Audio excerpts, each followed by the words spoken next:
La première séance de le cours en biochimie structurale sur les acides nucléiques. On a étudié les acides aminés, maintenant on démarre ce qu'on appelle les acides nucléiques. C'est quoi les acides nucléiques?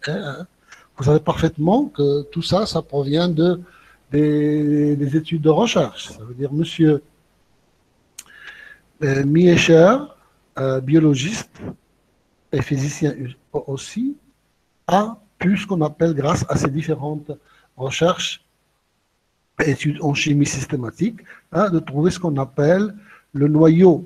Le noyau, et là après isolement, ce qu'on appelle du noyau et ses différentes substances, et là remarqué la présence ce qu'on appelle de phosphore à partir du noyau des leucocytes. Les leucocytes, vous le savez parfaitement, ce sont des cellules du sang. On ne va pas rentrer maintenant dans...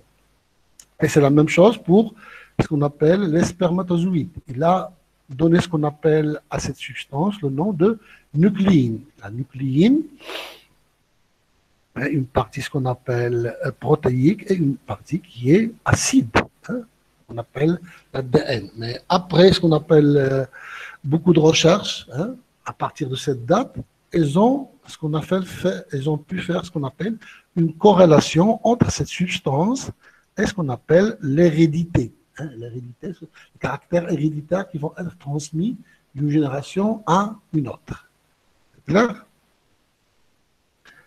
Ils ont ce qu'on appelle changé le nom de nucléine à acide nucléique.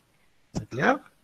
L'acide nucléique, ça veut dire à partir de 1900, ils ont changé le nom acide nucléique au lieu de nucléine. Quels sont les différents types d'acides nucléiques qui existent? Grosso modo, ce sont l'ADN et l'ARN. L'ADN, c'est l'adénosine. Bon, ce sont les acides désoxyribonucléiques. Et ici, les acides ribonucléiques. Ici, si vous comparez, vous avez l'acide ribonucléique et ici, on a un désoxy. On va voir ça. Et comme j'ai déjà dit, la première étude, ça a été au niveau structural et ça va... Ils ont fait ce qu'on appelle une corrélation entre l'acide nucléique et le caractère héréditaire que ça se fait d'une génération à une autre. Bien, pour l'ADN, comme j'ai déjà dit, il y a l'ADN et l'ARN, et vous pouvez trouver ce qu'on appelle l'ADN sur la majorité, ce qu'on appelle des cellules, que ce soit des cellules eucaryotiques ou prokaryotiques. C'est clair? La même chose, l'ADN se trouve dans le noyau, et l'ARN se trouve ce qu'on appelle une partie dans le noyau, et dans le cytoplasme. Même, il y a des organismes cellulaires qui possèdent ce qu'on appelle de l'ADN, comme l'ADN mitochondrial. La mitochondrie, en vrai sens, a été une cellule. C'est l'explication. Mais avec l'évolution, il s'est intégré ce qu'on appelle par endosymbiose aux cellules. Et il garde ce qu'on appelle l'ADN mitochondrial. Bien, le but de ce cours, c'est quoi?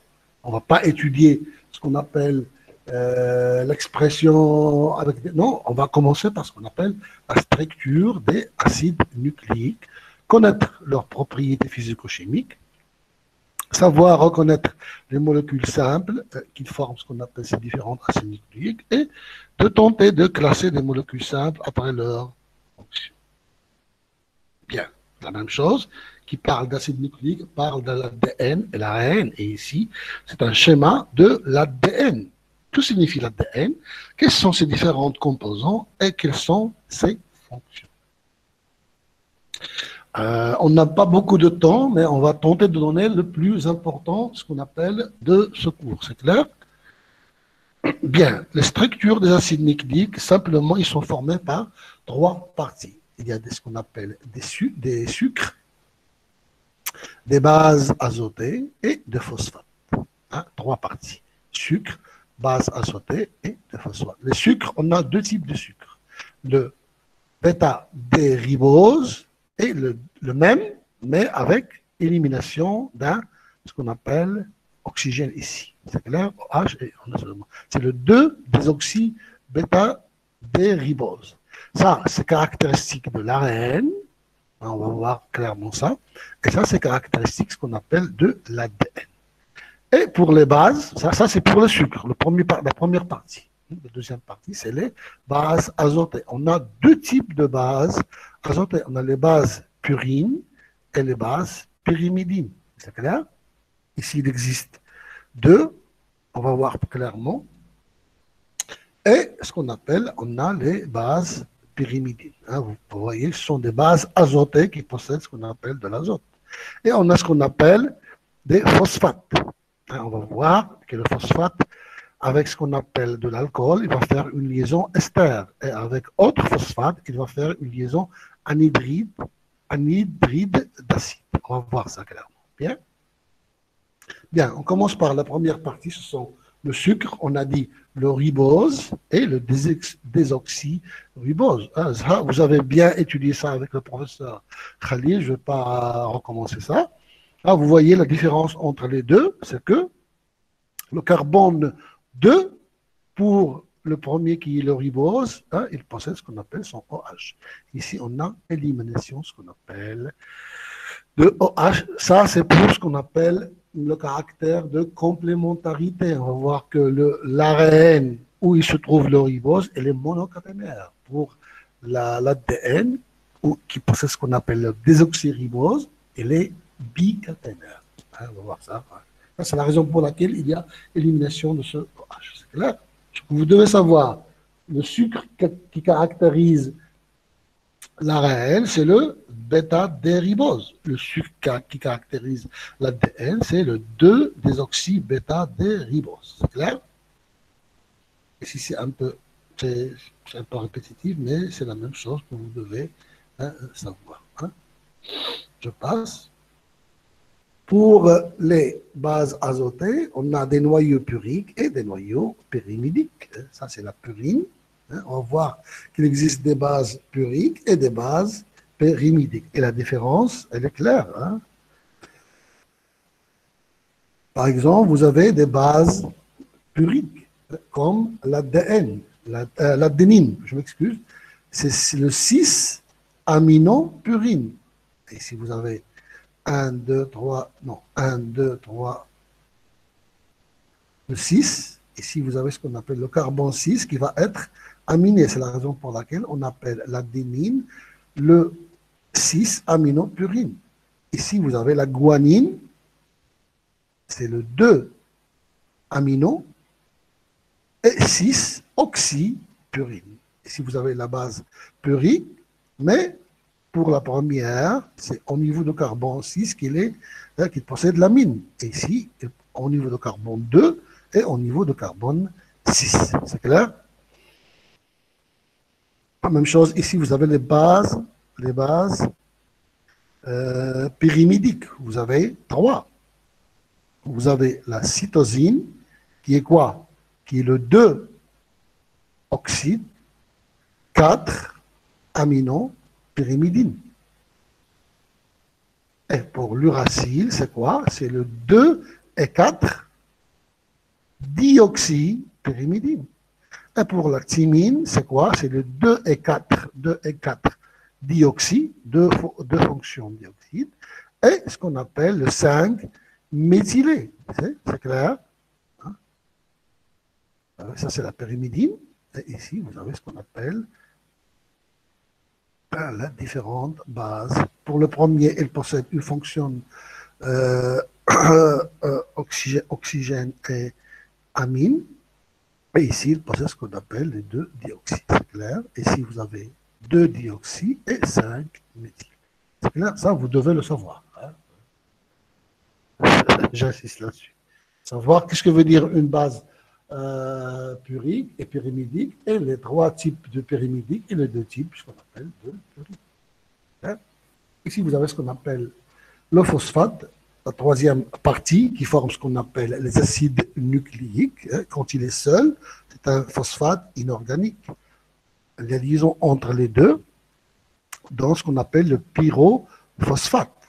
La liaison entre deux acides, c'est une liaison anhydride d'acide. La liaison d'acide avec phosphorique avec un alcool, c'est une liaison ester. Ça, vous devez savoir. Bien. La première partie, c'est le sucre. La deuxième partie, vous avez le sucre. On a parlé de deux types de sucre. Un pour l'ARN et l'autre qui caractérise l'ADN. La deuxième chose, les bases, vous devez savoir les bases, entre les deux, la différence. Et vous avez ce qu'on appelle les phosphates et les liaisons. Monsieur, Oui. s'il vous plaît, votre son un peu n'est pas clair. Cette partie n'est pas claire? Oui. Non, j'ai dit votre son. À quel niveau n'est pas clair? Non, monsieur, je dis votre son. Ah, le son. Votre voix. La voix n'est pas claire. Maintenant, c'est bien? Oui. Ah, Oui, je monsieur. m'excuse. Bien. Est-ce que cette partie, c'est clair maintenant? Le phosphate, liaison entre deux phosphates et liaison entre un phosphate et un alcool. Entre phosphate et un alcool, c'est une liaison ester. Entre deux phosphates, c'est une liaison anhydride. C'est clair? Bien. Maintenant, on commence avec le nucléoside. C'est quoi un nucléoside? C'est tout simplement une base azotée qui est liée avec un sucre. C'est là, ça, ce qu'on appelle un sucre, qui va le même se lier au niveau de carbone 1, au niveau de cette fonction, avec une base azotée. La liaison, c'est une N-glycosidique. On a déjà parlé de ce type de liaison. C'est clair? Ça veut dire un nucléoside, c'est deux parties. Un sucre et une base azotée. C'est clair? Bien. Si la base est purique, la liaison se fait dans de l'azote 9 de la base. Si la base elle est pyrimidique, la liaison se fait au niveau de l'azote numéro 1 de la base. Ici, vous avez ce qu'on appelle la liaison. C'est clair? Et si vous avez ce qu'on appelle ça, on passe maintenant de nucléoside au nucléotide. C'est quoi? Le nucléotide, c'est le nucléoside plus le phosphate. Ça veut dire quoi? Le sucre, la base azotée et ce qu'on appelle le soufre. Cette liaison, c'est quoi? C'est une liaison N-osidique et cette liaison, c'est une liaison ester entre l'alcool du carbone 5 et l'acide phosphorique. Ça, ces trois parties qui forment ce qu'on appelle l'acide nucléique, les acides nucléiques, s'appellent nucléotides. C'est clair? Ici, un tableau qui va résumer ce qu'on appelle la nomenclature des unités de nucléotidique. Vous avez l'adénine, nucléoside, c'est adénosine, et vous avez ce qu'on appelle adénosine monophosphate, adénosine diphosphate, triphosphate, désoxy, en fonction de ce qu'on appelle ça, vous devez le savoir et le dire. Bien. Je reviens au nucléoside pour tenter de l'expliquer un petit peu clair. Vous avez ce qu'on appelle, cette liaison s'appelle la liaison N-osidique. Ça veut dire entre le sucre et la base azotée. C'est clair? La désoxy, ce qu'on appelle guanine, c'est un nucléoside composé, ce qu'on appelle de la base azotée liée à ce qu'on appelle la liaison avec le sucre N-osidique. C'est clair? On appelle désoxy parce que ici, le sucre, il a ce qu'on appelle quitté ça, la fonction OH. Ça veut dire il y a il faut bien comparer entre les composants de l'ADN et de l'ARN qu'on va voir clairement. Ici, l'idée générale, j'ai déjà présenté ça, vous avez le sucre et la base azotée qui forment le nucléoside, plus le phosphate, dont le tout forme ce qu'on appelle nucléotide. C'est clair? Ici, vous avez la liaison entre le sucre et le phosphate, c'est une liaison ester. Je suis en train de faciliter le plus possible que je peux pour que vous puissiez. Vous avez la base, le sucre et le phosphate. Le phosphate, le sucre se trouve entre ce qu'on appelle la base et le phosphate. C'est clair? La même chose, c'est le cas, c'est pour l'uridine monophosphate, vous avez le sucre, vous avez la base et vous avez ce qu'on appelle un seul phosphate. On peut avoir 10 phosphates, ça veut dire autre liaison ici avec un autre phosphate. Et ici, vous avez l'adénosine triphosphate, le sucre, l'adénine, et ici, vous avez ce qu'on appelle 3 phosphates. C'est clair? Adénosine, parce que ici, c'est la base, c'est l'adénine. Ce n'est pas désoxy, parce que ici, il existe les deux fonctions OH. Et tri, ça veut dire qu'il y a 3 phosphates. C'est clair? Ici, vous avez ce qu'on appelle désoxytidinine triphosphate. Vous avez ce qu'on appelle la cytosine, vous avez la désoxy parce que ici on a élimination, ce qu'on appelle de OH, et triphosphate parce qu'on a ici 3 phosphates. Toujours désoxy, c'est relatif à l'ADN. Et l'autre, c'est relatif à l'ARN parce qu'elle préserve ce qu'on appelle son OH ici. C'est clair? Bien, maintenant on a les différentes parties de nucléotides et les différentes liaisons qui unissent ce qu'on appelle les différentes parties. Maintenant, comment ça se fait les liaisons entre différentes nucléotides? Ici, on a le premier nucléotide. On a le phosphate, le sucre et la base. Il n'est pas ici clair. Et ici, on a un autre phosphate, on a un autre nucléotide, le phosphate, le sucre et la base. Maintenant, la liaison entre le premier nucléotide et le deuxième nucléotide, c'est entre quoi? Le carbone 3 et le phosphate de l'autre, ce qu'on appelle nucléotide. Ça veut dire ici, on a dans le premier nucléotide une liaison ester ici, une liaison N-glycosidique et une autre liaison ester entre le carbone, ce qu'on appelle 3, et le phosphate qui est lié au carbone 5 du deuxième, ce qu'on appelle nucléotide. C'est la raison on parle de 5 prime, 3 prime, 5 prime, 3 prime, 5 prime. On va voir ça. Toujours, on se dirige vers l'extrémité 3 prime. Bien?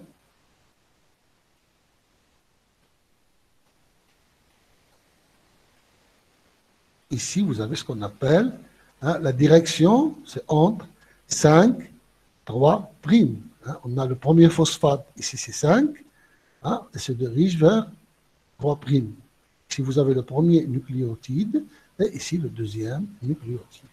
Le squelette, il est formé par le phosphate et le sucre. Et les bases, vous avez à l'extérieur.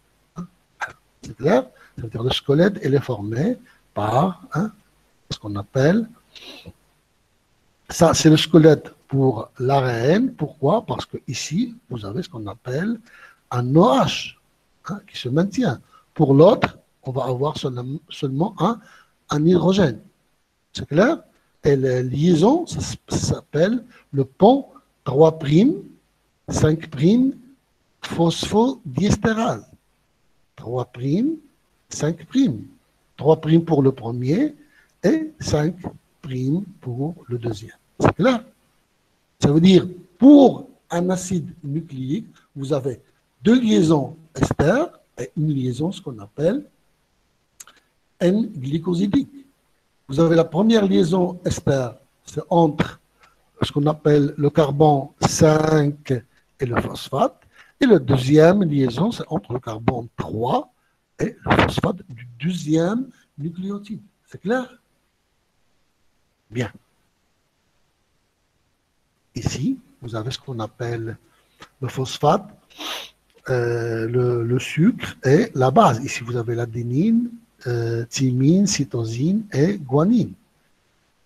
Et ici, ce qu'on appelle, les nucléotides peuvent se lier les uns des autres par leur sucre et leur groupement phosphate. On a déjà dit ça. C'est clair? Ça veut dire c'est le sucre et le phosphate qui permet ce qu'on appelle les liaisons entre les différents nucléotypes d'un même acide nucléique, que ce soit l'ADN ou l'ARN. C'est clair? Bien. Maintenant, on va parler du premier acide nucléique. Je vais faire une révision. Tous les acides nucléiques, ils sont formés ce qu'on appelle par un sucre, par une base et un phosphate. On a dit que pour le sucre, le caractéristique de l'ARN, c'est le ribose. Pour l'ADN, c'est le désoxyribose. C'est clair? Pour ce qu'on appelle les bases, on a des bases purines et des bases pyrimidines. C'est clair? Et pour le phosphate,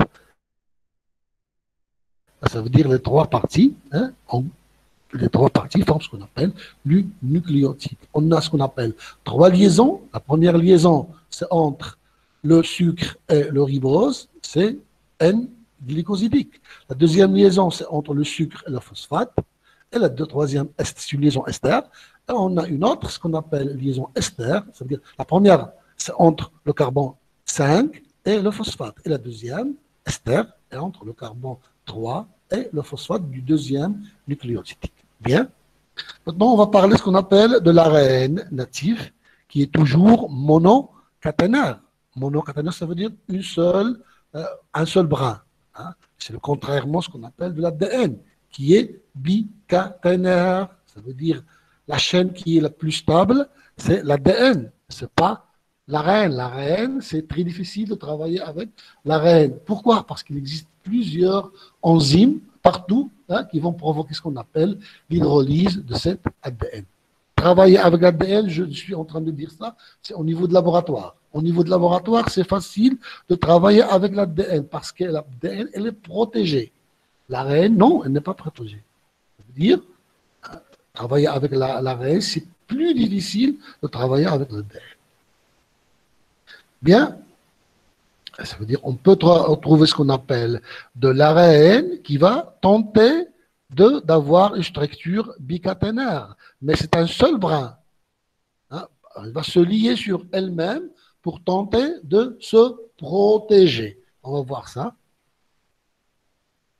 Bien, généralement, pour les différentes classes de l'ARN qui sont produits, ce qu'on appelle de la transcription de l'ADN, ça veut dire quoi? Ça veut dire un fragment de gène, quand il s'exprime, il va donner de l'ARN, mais il va donner trois types d'ARN. L'ARN ribosomique, l'ARN transfert et l'ARN messager. L'ARN messager, c'est ce qu'on appelle, qui va donner ce qu'on appelle l'information génétique, qui va aboutir, en se traduisant, il va donner ce qu'on appelle de la protéine. Et les ARN ribosomiques et ARN transfert vont l'aider, grosse, c'est une façon de le dire, ça veut dire vont entrer dans ce qu'on appelle la traduction de ce ARN messager pour donner ce qu'on appelle la protéine. On va voir ça. L'ARN ribosomique, ils vont former ce qu'on appelle la structure des ribosomes et l'ARN transfert vont amener ce qu'on appelle, parce qu'ils sont attachés à un acide aminé, et ils vont former ce qu'on appelle les liaisons entre les différents acides aminés en traduisant ce qu'on appelle l'ARN messager pour donner à la fin la chaîne polypeptide. C'est clair? Bien, on va commencer avec ce qu'on appelle, ça veut dire on va parler de l'ARN messager. Il y a ce qu'on appelle différentes ARN messagers en fonction de fragments de gènes. Il existe au niveau de l'ADN plusieurs gènes qui vont être s'exprimer à des endroits donnés et vont donner ce qu'on appelle une chaîne monocaténaire qui est l'ARN messager qui va être traduit, comme j'ai déjà dit, pour donner ce qu'on appelle des chaînes, différentes chaînes polypeptides. C'est clair? Si vous avez un schéma, ça c'est le noyau. Au niveau du noyau, vous avez ce qu'on appelle l'ADN. Ici, c'est le fragment de gène qui va être s'exprimer et il va donner ce qu'on appelle de l'ARN messager, mais aussi il va donner ARN transférase et ARN ribosomique.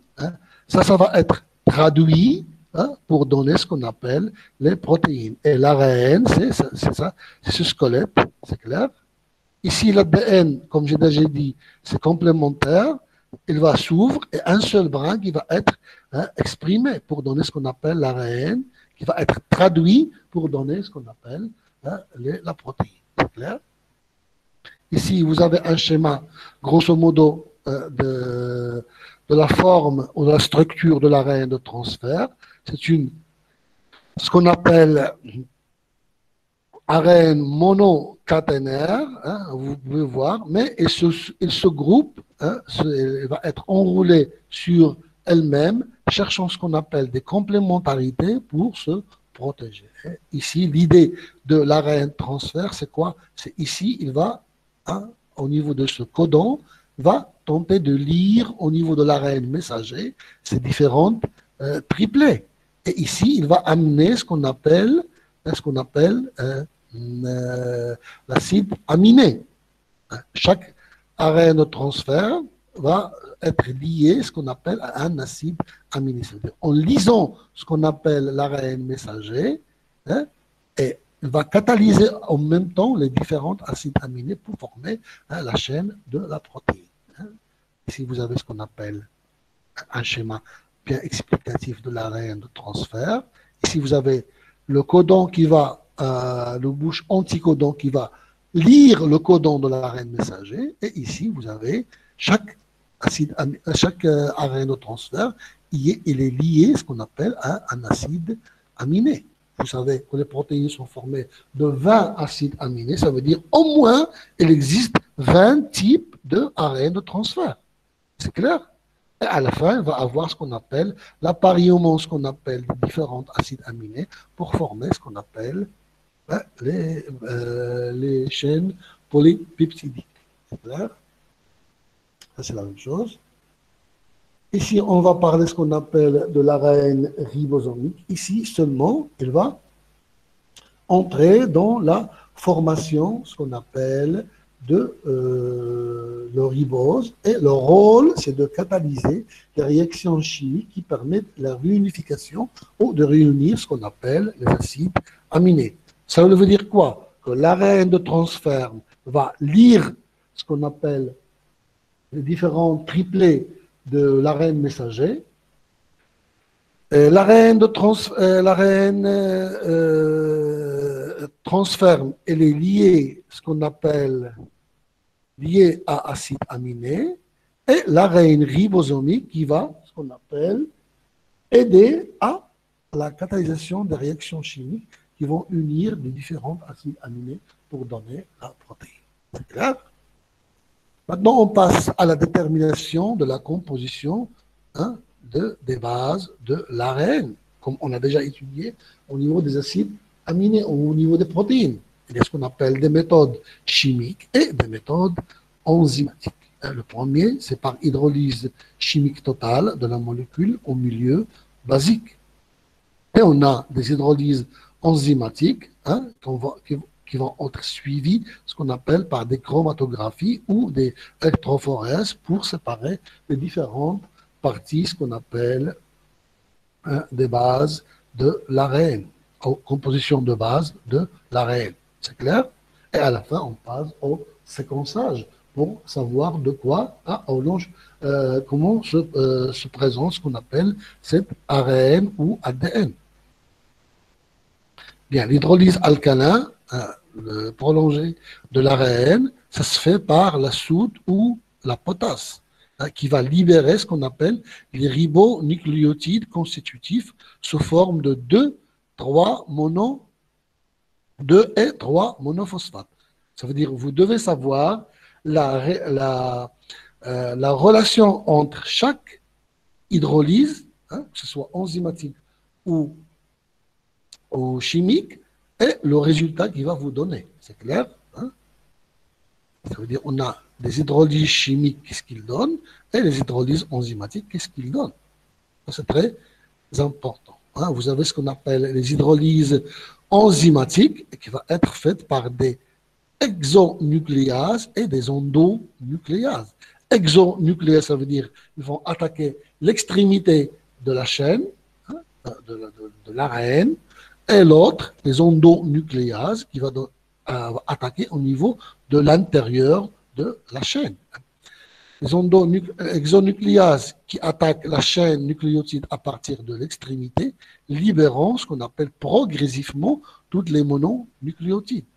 Et comme exemple, vous avez la phosphodiesterase de venin de serpent qui commence l'hydrolyse à partir de 3' OH terminal, libérant ce qu'on appelle nucléoside 5 monophosphate. Vous devez faire la corrélation toujours avant avec le type de l'enzyme et le résultat qu'il va vous donner. Ça, c'est très important. Déjà, j'insiste là-dessus, s'il vous plaît.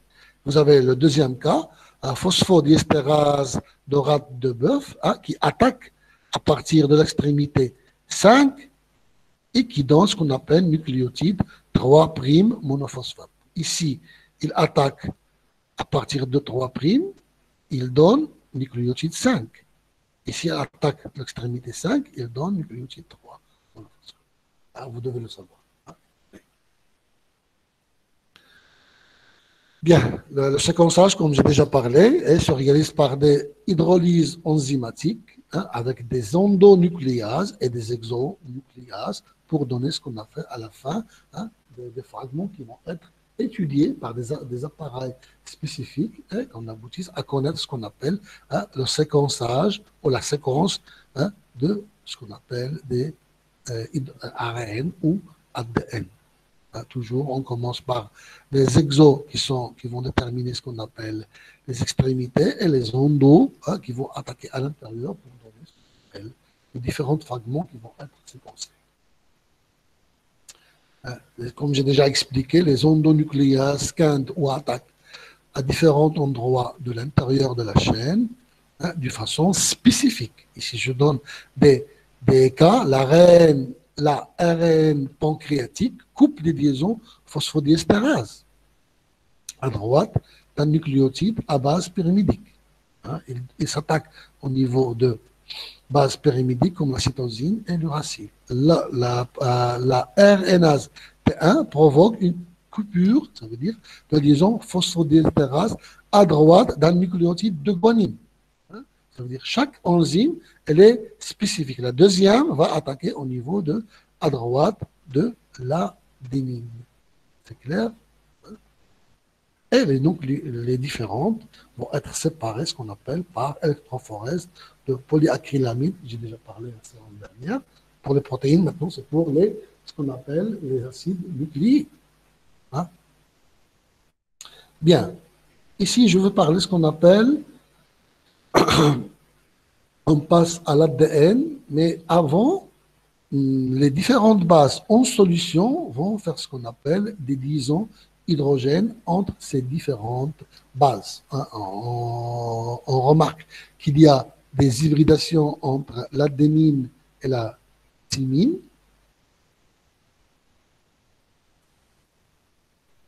Bien. Et on a ce qu'on appelle l'hybridation entre la guanine et la cytosine. Comme vous pouvez voir, ici vous avez deux liaisons. Je m'excuse. Et ici vous avez 3 liaisons. Ça veut dire cette liaison, cette hybridation, elle est plus forte que cette hybridation. C'est clair? Ça veut dire les deux donnent ce qu'on appelle la stabilité de l'ADN, qu'on va voir, mais cette liaison toujours, non, je ne veux pas. Elle est plus forte, cette liaison, cette hybridation, je m'excuse, et stabilise mieux au plus fort ce qu'on appelle l'ADN. Ici, vous avez ce qu'on appelle les deux types d'hybridation, l'hybridation entre la thymine et l'adénine, et entre la cytosine et la guanine. Ici, vous avez ce qu'on appelle 3 liaisons. Ça veut dire cette hybridation elle est plus forte que cette hybridation. Ici seulement, j'ai donné les différentes bases qu'on trouve au niveau de l'ADN. Ici, il n'y a pas de l'uracile. L'uracile, c'est seulement au niveau de l'ARN. Ici, vous avez l'adénine, la guanine qui sont des purines, des bases purines. Et vous avez la thymine et la cytosine qui sont des pyrimides. C'est clair? Ici, on va passer ce qu'on appelle à l'acide désoxyribonucléique. Hein, comme vous voyez, vous avez une chaîne hein, qui est bicaténaire. Ça veut dire deux chaînes hein, complémentaires. Elle est très stable et très fort. C'est contrairement hein, avec l'ARN. L'ARN, il se détériorise plus facilement. Ça veut dire au niveau de laboratoire, si vous ne travaillez pas dans un milieu qui est bien, ça veut dire stérilisé, hein, un milieu où les enzymes, ça veut dire, ils n'existent pas, enzyme free, on parle. Ça veut dire que vous risquez de ne pas avoir des résultats. Mais pour l'ADN, c'est très facile, parce qu'il est déjà protégé. Il n'y a pas de problème. C'est clair? Bien. Les caractéristiques de l'ADN, c'est une molécule d'acide désoxyribonucléique, sont formées de deux chaînes, comme j'ai déjà dit, enroulées en une double hélice. C'est clair? Le squelette, c'est un polymère de sucre répété, de phosphate et de ce qu'on appelle désoxyribose. C'est le contraire qu'on a étudié pour l'ARN. Ça veut dire qu'on a un sucre, un phosphate, et le sucre, c'est le ribose, ce n'est pas le désoxyribose, hein, grâce à une liaison entre le sucre et le phosphate. Je vais recommencer. Toujours au niveau de l'ADN ou l'ARN, vous avez hein, deux liaisons au niveau de nucléotides, qui sont la liaison N-glycosidique entre le sucre et la base, et une liaison ester entre le phosphate et le carbone 5, et vous avez entre les différentes nucléotides une autre liaison ester entre le carbone 3 du premier nucléotide et le phosphate du deuxième nucléotide. Là, chaque squelette sucre-phosphate a une polarité, hein, comme j'ai déjà dit, polarité à partir du premier nucléotide vers le deuxième nucléotide, on passe de 5 à 3'. Ça veut dire, pour le premier nucléotide, c'est au niveau de carbone 5, qui est la liaison entre le deuxième nucléotide, ça se fait à partir de carbone 3. C'est clair? On a toujours ce qu'on appelle au niveau de l'ADN deux chaînes qui sont antiparallèles et complémentaires. Ça veut dire, si on remarque, je vais voir, on a pour le premier, la partie 3, elle est complémentaire à la zone 5, elle est complémentaire à la zone 3 de deuxième chaîne. On va voir ça clairement. Clair? Par exemple, vous avez le monobrin et le deuxième monobrin. 3, 5', et ici vous avez 5, 3', qui sont anti-parallèles. C'est clair? Bien, on a déjà dit ça. Il y a une complémentarité entre les différentes bases azotées, l'adenine et la thymine, la guanine et la cytosine. Et on a dit que la guanine, l'hybridation entre les deux, elle est plus forte et plus stable pour l'ADN. Cette stabilité, elle est due à ce qu'on appelle à des liaisons hydrogènes, hein, ce qu'on appelle entre les différentes bases, hein, entre la thymine et l'adenine, et la cytosine et la guanine. Ce sont deux liaisons qui sont faibles, ne sont pas très fortes, mais l'autre, on a 3 liaisons qui sont hein, hydrogènes, qui donnent plus de stabilité. Ici, vous avez 2, et ici, vous avez 3. Ça s'est déjà dit, c'est une répétition seulement. Pourquoi on a la forme, ce qu'on appelle d'hélice hein, pour l'ADN hein. Les groupements phosphates servent de pont, on a déjà dit ça. Et vous savez, à chaque 10 paires de ce qu'on appelle de base azotée, il y a un enroulement, ce qu'on appelle hein, de la chaîne de l'ADN. C'est clair? Et vous avez les 2 brins qui sont anti-parallèles. Et si ça donne une idée claire, ce qu'on appelle, vous avez la première chaîne, la deuxième chaîne, les complémentarités, le sens 5, 3', ici 5, 3', mais ils sont ce qu'on appelle antiparallèle. Hein, c'est clair? Et vous avez ce qu'on appelle, au niveau de chaque 10 paires de bases, on a un enroulement, ce qu'on appelle de la double hélice. C'est clair? Hein, ici, c'est clair. Vous avez ce qu'on appelle le squelette qui est formé par le sucre et le phosphate. Les bases sont à l'intérieur. L'orientation, c'est de 5,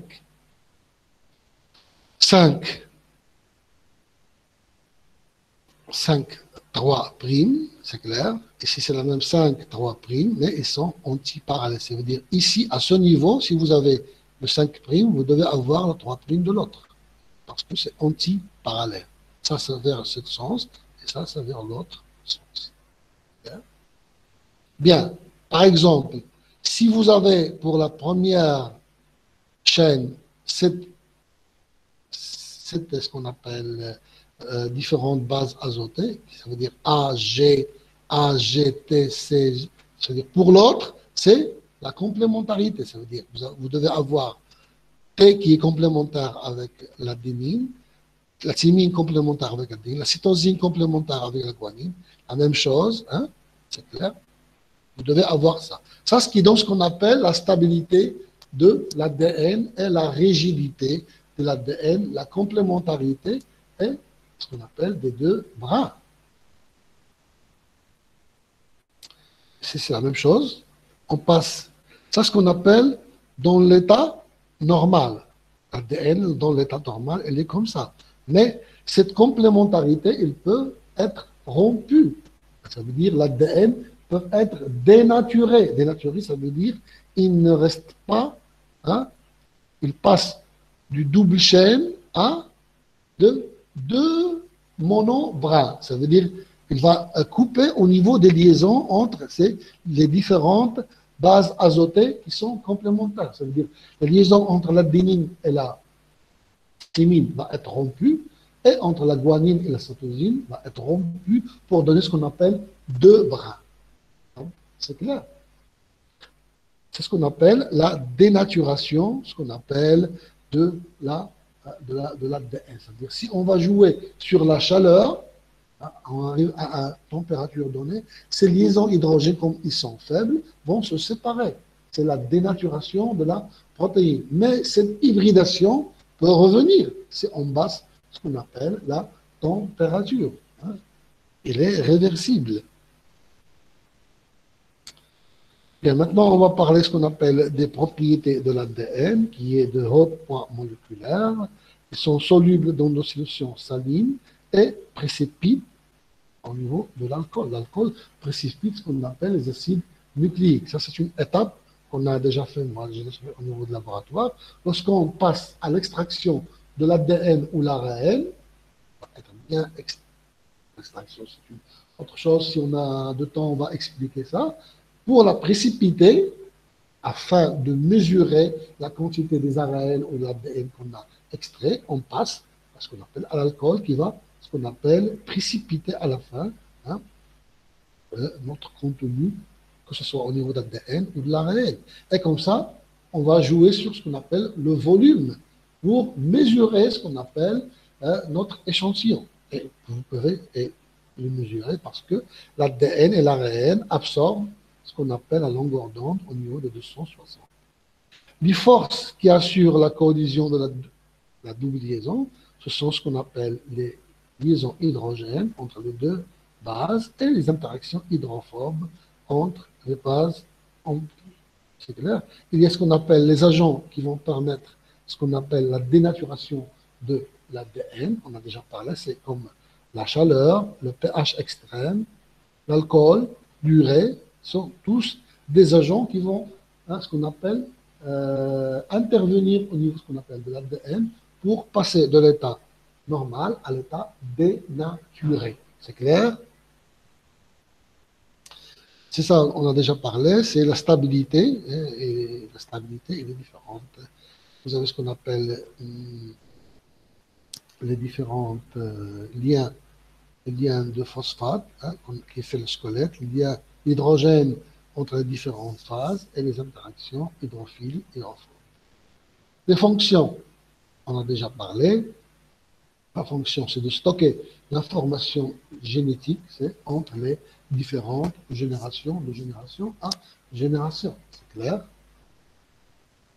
Vous avez ce qu'on appelle la transmission du caractère, c'est au niveau de l'expression, à un moment donné, dans des conditions données, ou à un moment de développement, hein, il y a ce qu'on appelle des fragments des différents des gènes qui vont s'exprimer, parce que c'est leur rôle, hein, pour donner ce qu'on appelle le résultat. C'est quoi? C'est la protéine qui peut être structurale ou enzymatique.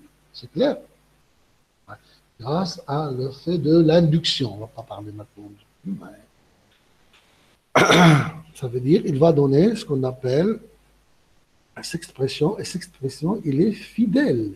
Hein, hein, c'est grâce à ce qu'on appelle l'hérédité. Et ça, vous pouvez le voir clairement entre les différentes générations, qu'il y a des caractères qui se maintiennent et des caractères, hein, qui vont changer grâce à ce qu'on appelle la dominance, codominance entre les gènes du père et de la mère, mais aussi entre l'environnement. Des gènes qui vont être ce qu'on appelle activés ou vont s'exprimer dans des conditions, hein, différentes de l'homme. Et ce qu'on appelle entre les différentes générations apparaissent ce qu'on appelle des caractères qui sont différents. Ces caractères différents, ils apparaissent, j'ai déjà dit, que ce soit que l'environnement va induire ce qu'on appelle l'expression de ces gènes, mais aussi il y a entre les différentes générations ce qu'on appelle des mutations. Ça veut dire des changements au niveau de la séquence, hein, ce qu'on appelle les différents acides aminés. Et ce changement, comme j'ai déjà dit, chaque gène donne une protéine donnée. Si on a un changement au niveau de la séquence de gènes, il va donner ce qu'on appelle une autre protéine. Par exemple, si on parle de gène qui est responsable aux couleurs des yeux, il y a un changement au niveau de la séquence, il va donner ce qu'on appelle une autre couleur. C'est grosso modo, hein, c'est clair. Et les directions, on a déjà parlé, ça je vais le répéter, c'est une répétition. Hein. Ici, vous devez avoir une idée qui est claire. Le squelette, il est formé, ce qu'on appelle par le phosphate et le sucre. Hein. Clair. Vous avez ce qu'on appelle l'orientation 3, 5', l'autre, la même chose, 3, 5', mais elle est inversée. Hein. Et la complémentarité entre les différentes, ce qu'on appelle base, qui permet cette forme des disques de notre protéine. Les deux chaînes sont antiparallèles. Maintenant, c'est un petit résumé, ce qu'on appelle de la différence entre l'ADN et l'ARN. On trouve l'ADN et l'ARN dans la plupart des cellules, que ce soit eucaryotiques ou prokaryotiques. Vous savez parfaitement la différence entre prokaryotes et eucaryotes. Ça, on a étudié au niveau de S1. Et vous avez ce qu'on appelle les différences entre ce qu'on appelle les deux, hein, acides nucléiques. Ça veut dire la première, c'est le sucre, j'ai déjà dit, le ribose pour l'ARN et le désoxyribose pour l'ADN. Il n'y a pas de nucléotide de thymine au niveau de l'ARN, qui est remplacé par l'uracile, et l'ARN est formé d'un seul bras, l'ADN est formé par deux bras. La différence de structure peut prendre aussi au niveau de l'ARN, c'est-à-dire on a le gène dans ce qu'on appelle de l'ARN messager, l'ARN transférase et l'ARN poseur. Ici, vous avez un tableau, hein, plus ou moins, qui donne ce qu'on appelle la différence entre l'ADN et l'ARN. Le sucre, c'est acide désoxyribonucléique, ici c'est acide ribonucléique. Le sucre désoxyribose, ici c'est le ribose. Ici, vous avez ce qu'on appelle la chaîne qui est double en forme d'hélice. Ici, vous avez une chaîne simple monocaténaire, se trouve seulement dans le noyau. Et ici, l'ARN peut se trouver dans le noyau et le cytoplasme. Il se trouve dans le noyau parce qu'il s'exprime au niveau de gènes et il passe du noyau au cytoplasme dont il va être traduit. C'est clair? Les bases qui interviennent dans la formation de l'ADN, vous avez la cytosine, la guanine, l'adénine et la thymine. Et ici, vous avez hein, ce qu'on appelle l'uracile qui s'ajoute au niveau de la, on appelle la thymine. Ici, vous avez l'uracile et ici, vous avez la thymine. Là, et merci pour votre... hein, merci beaucoup pour votre attention. Je vais arrêter